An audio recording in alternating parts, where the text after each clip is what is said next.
I was 29 the year everything changed, but the story doesn't start there. It starts much earlier, back when I was just the family disappointment. My name's Eric, and if you ask my mom, she'd probably still tell you I never quite figured things out. That was her way of saying I didn't follow the family blueprint. My older brother, Brian, went to law school like Dad always wanted. My cousin Amber married a real estate developer and popped out 3 kids before 30.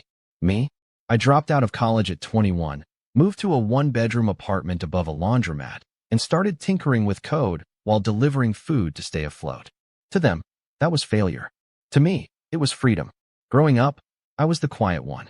I never really fit into the loud, overachieving chaos that was my family. Thanksgiving dinners were like corporate networking events with mashed potatoes. Everyone was either pitching some new business or bragging about their latest career milestone. I remember one year, maybe 2018, my Aunt Sharon announced her daughter had made partner at a Manhattan firm. The applause lasted a full minute. Then it was my turn. I had just launched my 3rd app and was getting decent traction. But the moment I opened my mouth, someone, I think my cousin Taylor, made a joke about me still living off ramen and a dream. Everyone laughed. Even my mom gave a tight smile and whispered, "You should have stayed in school." That's kind of how it always went. I was tolerated at best, humored at worst. Never invited to speak at weddings, never asked to be a godparent, rarely remembered on birthdays. I didn't make a scene about it. I just slowly started stepping back. First, I skipped Easter. Then it was 4th of July. Eventually, I stopped getting invited altogether. Apparently, if you don't show up, don't expect an invite, became the new family motto. The last wedding I went to, Brian's, was the tipping point for me. During his best man speech, one of his college buddies made a crack about how Brian was the successful son, and thank God he didn't end up coding in his pajamas. I felt my stomach drop. Everyone turned to look at me and laughed. Even my dad. My own dad. I left before the cake was served. Nobody called to ask why. To be fair, I wasn't doing too hot back then. The app one was working on had flopped. My startup had lost its only investor, and I was bouncing between freelance gigs just to cover rent. But something about that night, sitting in my rusted Civic, watching raindrops race down the windshield while inside they toasted to my brother's perfect life, ignited something in me. I made a quiet promise that I wouldn't show my face again until I had something real. Not just an idea or a pitch or a hope, but something they couldn't laugh off. So I disappeared. Not in the literal sense, but in the way that makes people forget you ever mattered. I stopped checking the family group chat. I muted every birthday reminder. I moved to a different city, got a new number, and poured myself into work. I rented a tiny office space with no windows and lived off microwaved lentils and bad coffee. Days blurred into nights, and I barely saw anyone who wasn't involved in my startup. I made mistakes, tons of them, but I also learned. Learned how to hire, how to scale, how to talk to investors without sounding desperate. I failed more times than I can count, but each failure sharpened me. By the time I turned 27, I had launched a product that actually stuck. It wasn't flashy, just a back-end optimization tool for e-commerce platforms, but it worked, and people were willing to pay for it. A lot of people. Style and substance. In the GMC Sierra. Work at 0% APR plus 3,100 total value on this Sierra 1500 model. It used to take 5 apps and 3 timeouts to find the game. Now there's no more searching. Fire TV does the work. More time for you time. I still remember the day we closed our series of funding. $18 million at a $90 million valuation. I didn't tell anyone in my family. Not a word. The thing about money is it doesn't change you as much as it exposes what you've been hiding. I didn't buy a mansion or a sports car. I kept living small. I invested smart, took on a few quiet partners, and let the product grow. The number in my bank account ballooned while my contact with my family remained non-existent. I told myself it didn't matter, that I didn't care, that I'd made peace with the fact that they'd never really seen me. But then last year, around early December, I got a call from my cousin Hannah, the only one who'd ever treated me like a human being. She was hosting Christmas that year and said she missed me, said everyone had been wondering how I was, that maybe it was time to come home for the holidays. I almost said no. I had every reason to. But something about her voice, it cracked a little when she said, "It's not the same without you." So I agreed. Told her I'd think about it. Then I booked a flight, pulled my one decent blazer from the back of the closet, and decided I'd show up. Not to flaunt, not to prove anything, just to see how it would feel to stand in that room again, to eat overcooked turkey and pretend like we were all one big happy family. Spoiler, I shouldn't have expected anything different. When I walked through the door on Christmas Eve, the first thing I saw was my mom blinking like she couldn't believe it was me. "Eric," she said, blinking. "You actually came?" Before I could respond, Brian walked by, drink in hand, and said, "Wow, who let the underachiever in?" They laughed. Again, just like they always had. I smiled and said nothing. I wasn't going to start anything. But that was the moment I knew nothing had changed. To them, I was still the joke. Still the failed startup guy. Still the family embarrassment. What they didn't know, what none of them knew, was that in the past 2 years, I'd sold my company to a private equity firm for just north of $140 million.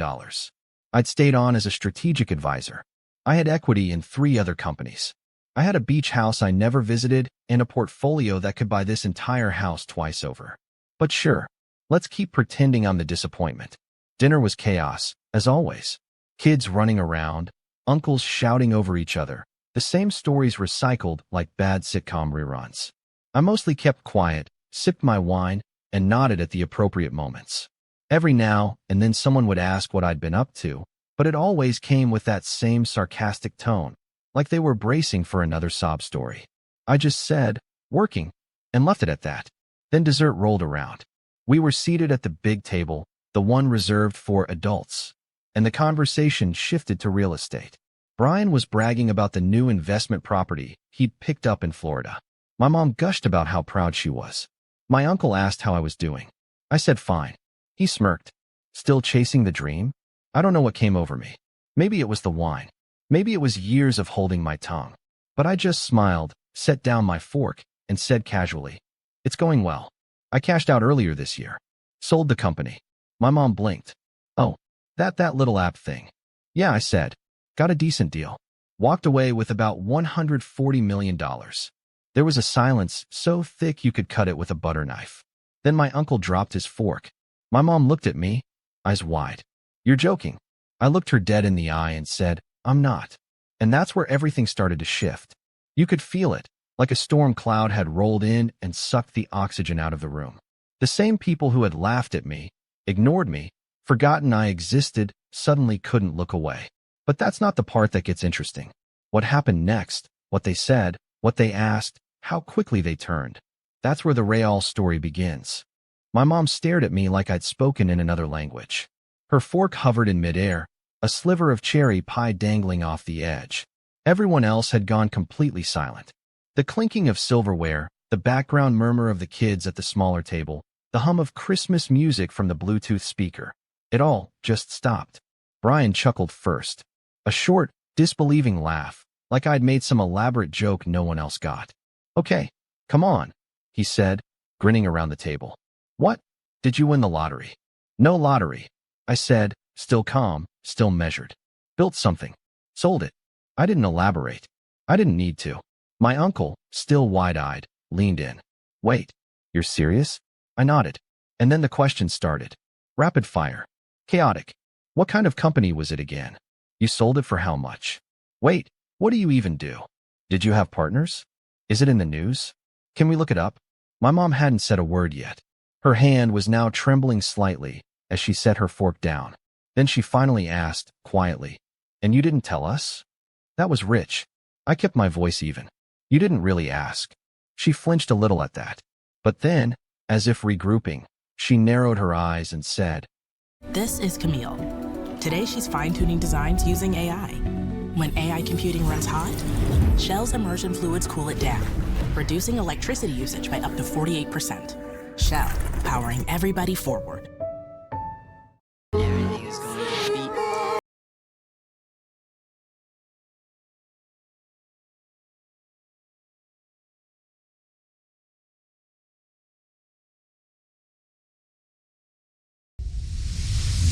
"Well, we've always cared. We've always wanted to know how you were doing." Brian laughed again, sharper this time. "Sure. That's why we invite him to every single family gathering, right? Brian, Hannah said, shooting him a look. But he wasn't done. Come on. Eric ghosts the family for 3 years, doesn't show up to anyone's wedding, never replies to texts, and now he wants a pat on the back because he made some cash. And there it was. I felt the heat rising to my face, but I kept my tone flat. I didn't come here for a pat on the back. Then why now? Brian pressed, raising his voice. Why show up after all this time? Just to drop that number on the table like some flex? You think we're all gonna kiss your feet now? I came because Hannah asked me to, I said simply. I didn't plan to say anything. You brought it up. He leaned back in his chair and scoffed. Right. No one defended me. Not my mom. Not my dad. Not any of the aunts or uncles who used to pinch my cheeks and say I was such a smart little boy. The same people who'd laughed at every failed attempt I'd made in my 20s now didn't know what to do with me. And that would have been fine. Awkward, uncomfortable, but manageable, if that had been the end of it. But it wasn't. Later that evening, while most of the family moved to the living room to open presents and watch Home Alone for the 1000th time, my mom pulled me aside into the kitchen. Her tone was low and tight, her smile forced. Eric, she said, you know I'm proud of you. I really am. I always knew you'd land on your feet. I raised an eyebrow. Did you? She didn't answer that. Instead, she looked around to make sure no one was within earshot, then leaned in a little closer. Listen, I hate to ask this. I really do. But your cousin Taylor's going through a rough patch. Her husband got laid off. They might lose the house. I knew where this was going. She's too proud to say anything. But if there's anything you can do, just to help them get through the next few months. I paused. Not because I didn't want to help, but because of what she hadn't said. No apology. No acknowledgement of the years I was ignored. No recognition of the jokes or the absence of invitations. Just this. You have money. They need money. Fix it. I'll think about it, I said. Her face tightened, just slightly. Eric, it would really mean a lot to the family. I said I'd think about it. She gave me a cool smile, like I'd said the wrong thing. Then she turned and walked away. That was the first crack. Over the next week, things got weirder. I flew back to my apartment, a sleek, minimal penthouse I'd never posted online, and tried to move on. But suddenly I was getting calls from people I hadn't heard from in years. My cousin Amber sent a long message about how we'd grown apart, but she'd love to reconnect. My uncle emailed me a pitch deck for a real estate startup he wanted to get off the ground. Brian, of all people, texted me to say we should grab a beer soon, just like old times. I didn't respond to any of them, except for Hannah. She sent a short message. Hey, sorry about Christmas. That wasn't cool. I'm glad you came. I told her I appreciated that.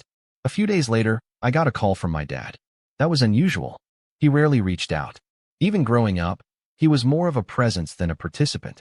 At every school recital or baseball game, he'd be the one with arms crossed, checking his watch. When I dropped out of college, he didn't yell. He just said, "You'll regret this," and went back to reading the paper. So when he called, I expected something serious. Eric, he said, his voice gruff but oddly formal. Your mother told me what you said at dinner. Here we go. She also mentioned you didn't offer to help your cousin. I closed my eyes and leaned back in my chair. Dad, you've done well. I'm glad. But being successful means stepping up when your family needs you. Where was that energy when I needed help? I asked. When I was struggling to make rent. When I was in the hospital with stress migraines and couldn't afford medication. There was a pause. That was different. How? You were chasing a fantasy. No, I said, voice firm. I was building something. And you all made sure I knew just how little you believed in me. Another silence. Then, in a low voice, he said, it's not about the past. It's about now. I hung up. And that's when I realized something. They didn't actually care that I'd succeeded. They only cared that I'd succeeded without them. I tried to let it go. I tried to keep my distance. But they didn't make it easy. A week later, I got a notification that someone had tried to access my old Facebook account. Then I started getting tagged in vague posts by family members. Things like money changes people, or funny how some folks forget who was there for them when they were nothing. I blocked them. Then, the final straw.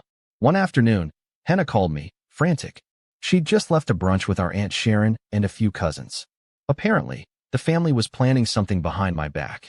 They're going to host a family intervention, she said. They want to talk some sense into you. About what? About your attitude. Go ahead. Close it. Payroll and compliance are done. Those extra 2 days every month since you switched to Gusto? Music to your ears. Make time for what matters. Get started for free at gusto.com. The day is over, but the night is just getting started. The Buick Envista. Revel in beautiful design, seamlessly integrated technology, and premium interior details. Discover the Buick Envista. Buick. Exceptional by design. Your ego. The fact that you're too good for everyone now. Sharon literally said, he needs to be reminded where he came from. I stared at the wall, heart thudding. You're kidding. I wish I was. They're planning it next month. Uncle Rob offered his lake house. They think if they get you isolated, they can pressure you into helping the family. I couldn't believe it. No, I could believe it. That's what made it worse. After everything, after all the years I'd been cast out, mocked, ignored, now they wanted to pull me back and just to squeeze me dry. That's when something in me snapped.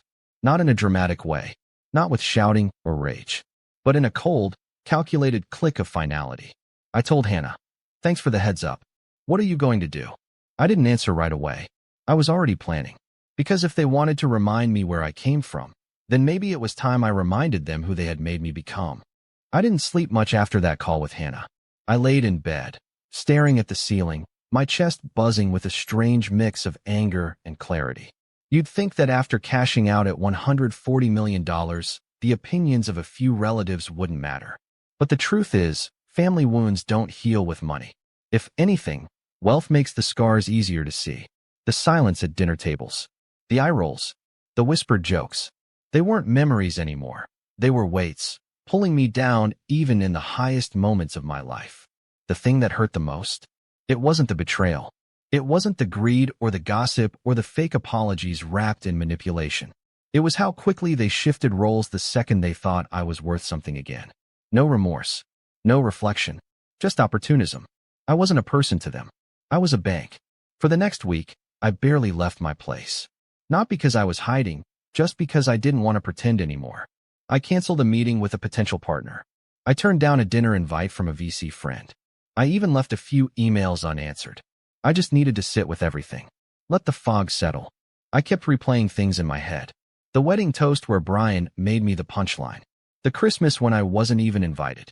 The year I was recovering from burnout, completely alone, and no one checked in. Not once. Not even my mom. Especially not my mom. I realized something that week. Something I'd avoided facing for years. I had spent so much of my life trying to prove myself to people who had already decided I wasn't worth the effort.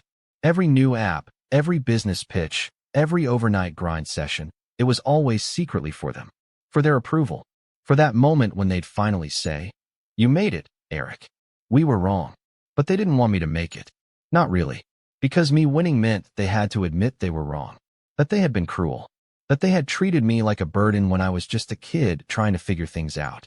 And so, finally, at 29 years old, I let go. I stopped trying to earn something that was never going to be given. I deleted the group chat. I blocked every cousin who had messaged me since Christmas. I archived every email with a subject line that included, "Hey cousin," or "Quick question." And then I packed a bag, grabbed my laptop, and flew to Lisbon. I'd never been before. Didn't know anyone there. That was the point. The Airbnb was small but clean, tucked into a quiet alleyway with a view of red-tiled rooftops and crumbling stone. I worked during the mornings, walked for hours in the afternoons, and read in the evenings while sipping strong black coffee on the balcony. It was the first time in a long time that I didn't feel the need to perform. I wasn't the family disappointment. I wasn't the surprise millionaire. I was just me. In the quiet, I found something I hadn't realized I was missing, my own voice. I started journaling. Not in the cheesy self-help way, but just to process things. The first entry was a list of all the times I had felt small growing up. The second was a letter I'd never sent to my mother. By the fifth entry, I wasn't writing about them anymore. I was writing about the future. It was subtle at first, but the fog started lifting. One morning, I woke up with an idea for a new product, something simple, elegant, and incredibly useful for small business owners. A tool that could save them time and money without requiring a tech background. I sketched it out on a napkin, then started building a prototype over the next few weeks. I wasn't in a rush. There was no investor pressure, no looming rent. Just curiosity. Passion. By the time I left Lisbon 2 months later, I had a working beta and a team of 3 remote freelancers helping me refine it. I named the product Torch because it was designed to help people find their way through operational darkness. Not everything needs a clever acronym. I launched Torch quietly. No press release. No splashy campaign. Just a simple landing page and a few cold emails to small business forums and community newsletters. Within 6 weeks, we had 3,000 users. By the 3rd month, we were profitable. But here's the crazy part. I didn't feel the need to tell anyone. No social media posts. No humble brags. I didn't even put it on my LinkedIn. It was mine. Just mine. And for the first time in years, I felt free. One morning, while checking support tickets, I got a notification from my bank. A wire transfer had cleared. It was an automatic investment payout, mid-7 figures. I stared at the number for a while, then closed the tab and went back to answering a user's question about integrating Torch with QuickBooks. That's when I knew I'd healed. Not because I had money, but because the money didn't define me anymore. And then, one day, an email landed in my inbox. Refresh your space with a mid-century makeover at Ashley. Discover vibrant and bold pieces that are inspired by the past and made for today. It's time to get retro with Ashley. Shop in-store and online.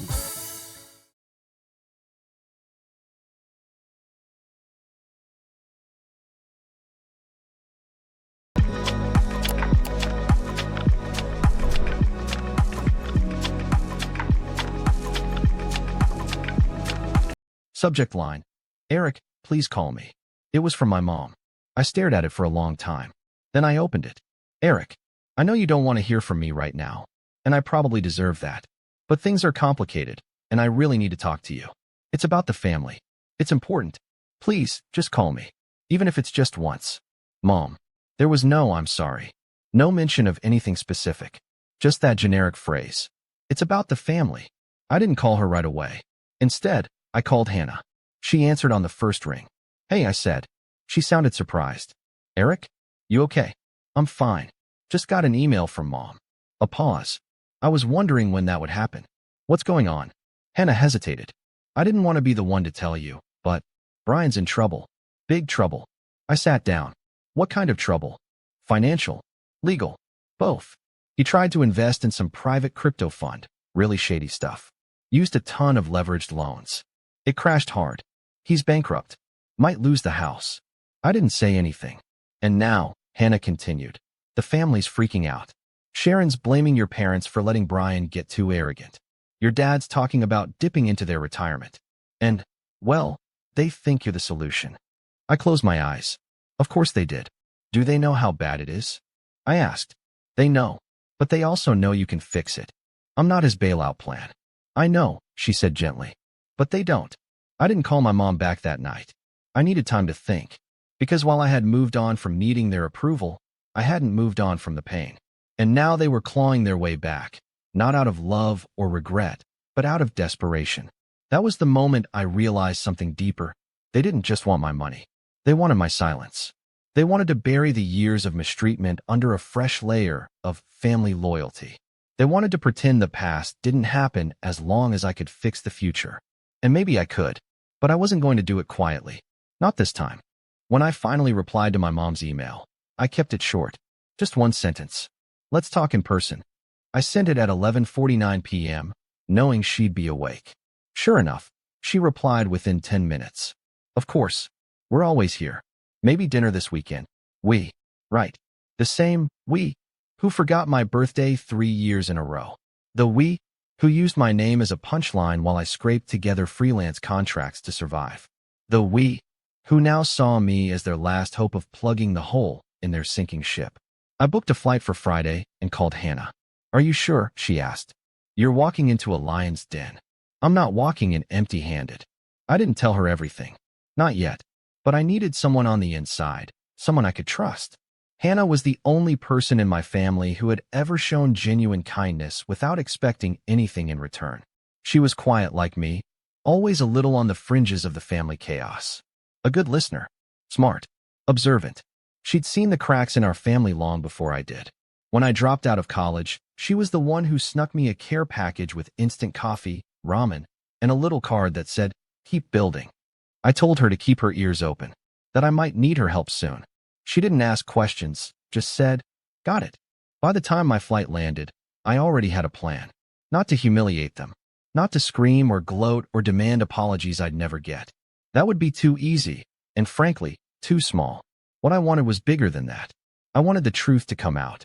I wanted them to see, in full clarity, who they really were. I wanted them to feel the weight of every moment they made me feel invisible. But I wasn't going to do it with rage. I was going to do it with precision. Friday night, I pulled up to the house I hadn't stepped foot in since the last holiday I was invited to. Same siding, same creaky porch light, same overgrown hydrangeas Mom used to brag about in her Christmas cards. My dad answered the door. He looked older, tired. His eyes flicked up to mine, cautious and guarded. "Eric," he said, nodding once like we were strangers meeting at a conference. "Dad." He stepped aside, letting me in. The living room looked exactly the same, except now there were subtle signs of stress. A pile of unpaid bills hidden under a glossy Real Simple magazine. A chipped corner on the coffee table that had been taped instead of replaced. A half-full glass of wine sitting next to an open laptop, with bank statements still visible on the screen. My mom appeared from the kitchen. She smiled, too quickly. "There you are," she said, pulling me into an awkward hug. "We were just saying how nice it would be to have you home again." Home. The words sat heavy in my chest. We sat down. She brought tea.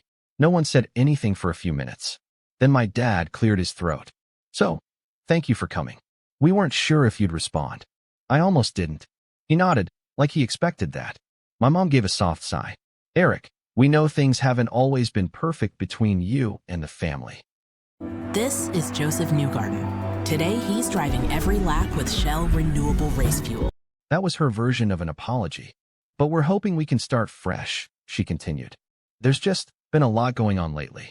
You've probably heard." "Brian," I said. They exchanged a look. "He's made some poor decisions," my dad said, choosing his words carefully. "He's facing a difficult time. And the thing is, we've all been trying to support him as best we can. And now you want me to do the same." They didn't answer. "I get it," I said, setting down my tea. "You think I'm rich, so I'm the solution." My mom's mouth tightened. "It's not like that." "No," I asked. "Because you didn't care where I was 3 years ago. Now suddenly I'm a family priority." "That's not fair," she said. "No," I replied. "It's not." The silence that followed was long and brittle. Then my dad leaned in. "We don't want a handout. Just a loan. Something to help get Brian back on his feet. Maybe keep the house until things stabilize." I took a breath and met their eyes. "I'll consider it," I said. "But on one condition." They perked up. "I want the entire family to meet next weekend. Everyone. One dinner. I'll cover it." My mom blinked. "Why?" "I want to talk. To all of you. At once." My dad looked suspicious. "What are you planning?" "Nothing dramatic," I said. "Just a conversation. About the past. And the future." They hesitated. Then my mom nodded. "Okay."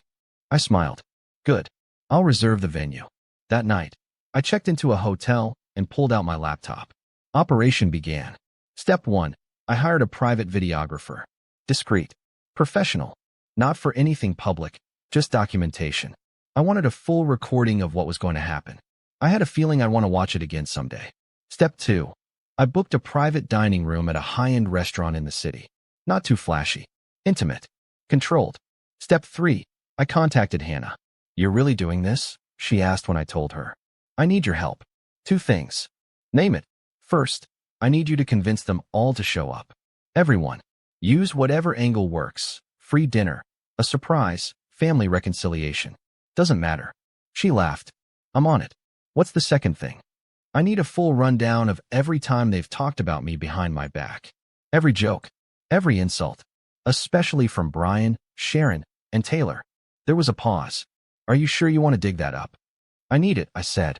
"I need to remind myself I'm not overreacting." She sighed. "Okay, I'll make notes." Over the next few days, I stayed quiet. Let the wheels turn. Let them start believing something soft and sentimental was about to happen. The emails started trickling in. "Amber, so excited to see you. Been too long." "Taylor, glad you're back. We all make mistakes, right?" "Uncle Rob, good on you for stepping up. Shows real growth." They had no idea. "And Brian?" He didn't reach out at all. Not a word. Not a text. Not a question. That told me everything. On the morning of the dinner, I met with the restaurant staff, reviewed the seating chart, checked the audio equipment. The cameras were hidden but positioned well. One behind a framed painting, another in a bookshelf.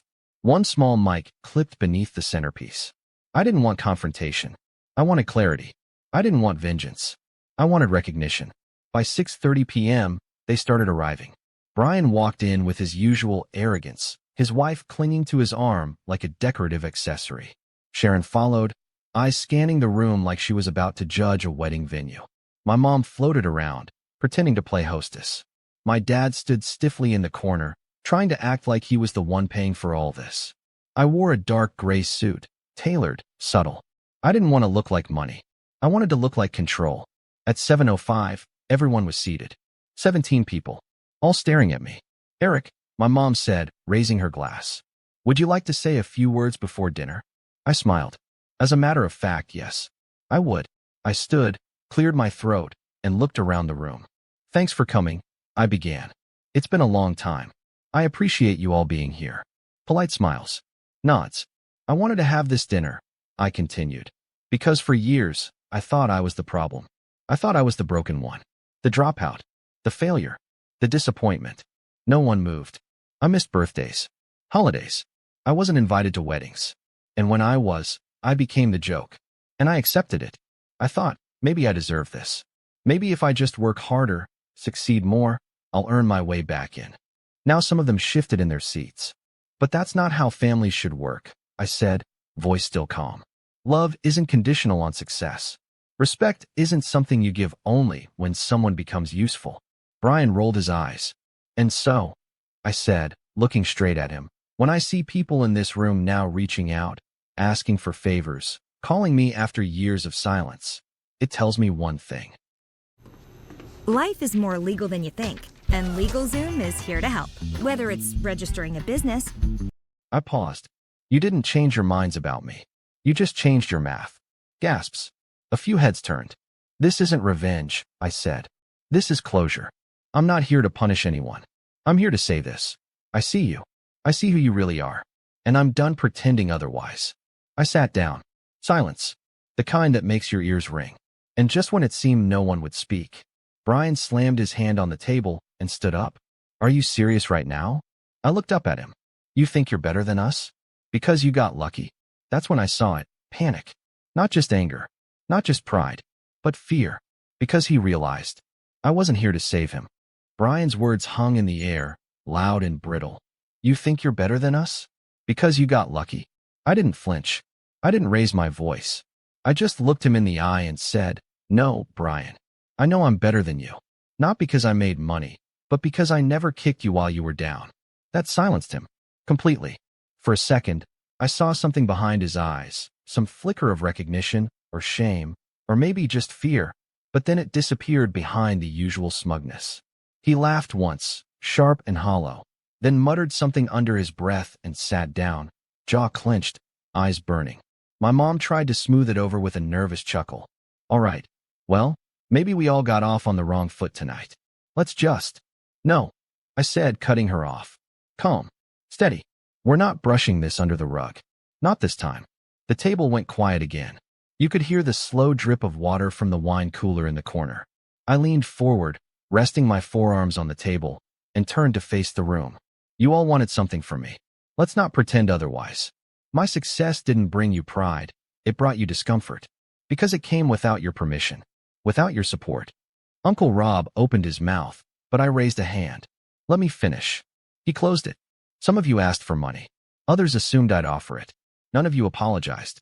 Not one of you picked up the phone in the last 3 years just to say, 'I'm sorry for how we treated you.' You just waited until I was worth something." Now there were frowns, guilt in some eyes, defensiveness in others, but no denials. I was invited here under the guise of family. But this isn't family. This is opportunism, and I wanted to see it in the light. I pulled out a folder from under my chair and set it on the table. Thick, labeled. Everyone stared. "These," I said, "are notes, emails, messages, all from you, over the years. Things you said about me when you thought I wasn't listening." I looked directly at Sharon. You once told Amber that I'd end up back at home, mooching off my parents by 30. Sharon stiffened, red creeping into her face. I turned to Taylor. You laughed when I couldn't afford to fly home for Thanksgiving and said, quote, he probably lives in a tent. Taylor opened her mouth, but I didn't stop. And Brian, I said, finally turning to him. You stood in front of 200 people at your wedding and said, at least Mom and Dad have one successful son. The table was frozen. Brian's wife shifted uncomfortably. Hannah stared at her lap. My mom looked like she might be sick. I kept receipts, I said, not because I wanted revenge, but because I needed to remember why I walked away. Then I pulled out the second folder. This one was thinner, labeled offers. I was prepared to help. Believe it or not, I was.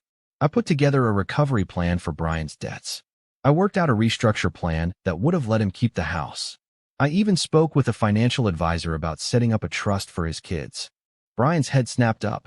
But then I watched how you all reacted when you thought I was still weak, I said. And I realized something. I slowly slid the folder toward the center of the table, then pulled it back and dropped it into my briefcase. You don't deserve my help. You've never deserved it. And I'm done offering it. Brian stood up again, this time red-faced. You arrogant little. I stood too. Not angry, just tired. This dinner was your test, I said. To see if you could show some growth, some humility, to see if anything had changed. But it hasn't. You still see me as the kid who didn't go to law school. The dropout. The joke. I walked to the center of the room and turned to face them all one last time. So here's what's going to happen. I took a deep breath. Brian, you'll be getting a notice next week. Your bankruptcy trustee is about to receive a file I compiled because your crypto losses weren't just stupid. They were illegal. You misrepresented loan documents to 3 lenders, and I happen to know 2 of them are federally insured. You're looking at fraud. I could have kept quiet. I could have bailed you out.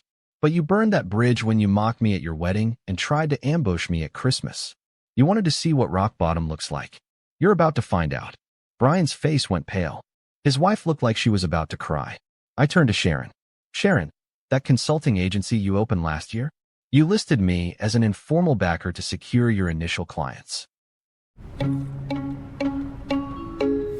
Trillions of signals to reach audiences at the right. I didn't even know until one of them reached out to thank me. That's impersonation and false advertising. I'll be contacting your clients this week to clear up the misunderstanding. Good luck rebuilding your brand. Her jaw dropped. Eric, please. I raised a hand. Taylor, I already reported the fake charity page you set up in my name. The one where you said I was matching donations. You'll be lucky if GoFundMe doesn't press charges. And if you're wondering who sent the screenshots to them, look no further. She stared at me, stunned, then slowly looked at her phone under the table. And Mom. I turned to her last. She looked broken, fragile in a way I'd never seen before. Like someone who had built her entire identity around controlling the narrative, and now the seams were ripping apart. You never defended me. Not once. Not when I was mocked. Not when I was excluded. You joined the laughter because it was easier than standing up for your own son. And now you want to pretend that none of that happened. That we're just a family again. Her eyes were glassy. Eric, I made mistakes. You made choices, I said. And so did I. I walked to the door and picked up my coat. Turned back one last time. I'm not your son anymore. Not in the way you understand the word. I've outgrown this family. I've outgrown the smallness, the pettiness, the manipulation. You can keep the memories. I'm moving forward. I nodded once to Hannah, who gave me the faintest nod back. Then I left. The fallout came quickly. Brian's indictment was quiet, but very real. A few months later, I read the court summary online. Fraud, misrepresentation, multiple counts. His assets were frozen. The house was gone. He moved in with Sharon, who by then had lost most of her client base and was begging on LinkedIn for freelance gigs. Taylor's GoFundMe page was deleted. She posted a long, vague Facebook status about toxic men who destroy women's dreams. No one bought it. My parents stopped calling. At first, I thought they might fight back, might try to salvage the narrative. But they didn't. I think they finally realized the power shift wasn't temporary. It was permanent. I wasn't coming back. I moved to a coastal town that spring. Bought a place with a wide porch and tall windows. Torch kept growing. I hired Hannah as operations manager. She was brilliant, organized, strategic, thoughtful. I paid her more than she'd ever earned before, and she earned every bit of it. We had coffee once on the porch, just the two of us, looking out at the waves. Did it feel good? She asked. I thought about it. Yes, I said, but not because I hurt them, because I don't need them anymore. She nodded, then grinned. You know they think you're a villain now, right? I smiled. They called me a failure for years. Let them call me a villain. I'd rather be a villain with peace than a hero in their broken story. And that's the last time I looked back.